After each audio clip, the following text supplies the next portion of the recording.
लिहाजा आज के दिन से मैं आहिस्ता आहिस्ता कुछ बातें कहनी शुरू करूंगा और जिसने मुझे नौकरी से निकलवाना है वो नौकरी से निकलवा दे, क्योंकि नौकरी से निकालेगा तो मुझे आजादी मिलेगी। मुझे आजादी मिलेगी तो मैं तुम्हारे चेहरों के नकाब नोचूंगा।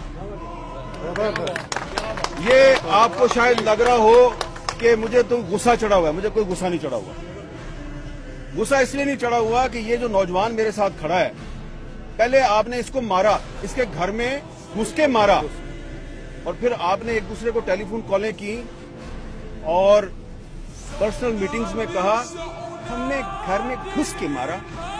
तो अगर तुम इतने बहादुर हो तो घर में घुस के मारते हो जिसमें उसकी मदद के लिए सिवाय उसके तोते के और कोई भी नहीं था, तो इतने मर्द के बच्चे हो, इतने बहादुर हो, तो सीना तान के कहो ना हाँ जी मैं इसके घर में घुसा हूं।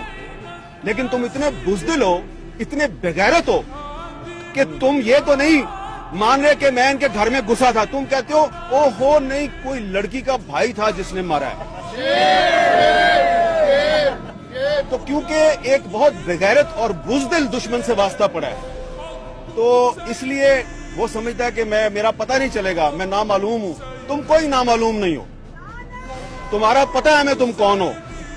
ये जो तुमने एक असद तूर के बारे में प्रोपेगेंडा किया है कि जनाब नहीं, लड़की के भाई का नहीं पता मुझे, लड़की की मां का पता है, उसका नाम जनरल रानी है। लड़की की मां का नाम है जनरल रानी, जिसका डायरेक्ट ताल्लुक होता है chief of the army staff के साथ। ठीक है, अब तसल्ली होगी आपको जी। तो ये भी एक झलकी आपको बता दिया कि और भी जनरल रानी है, उनका भी नाम बताएंगे हम। ये मैंने इसलिए बात किया कि इसको मारा भी और फिर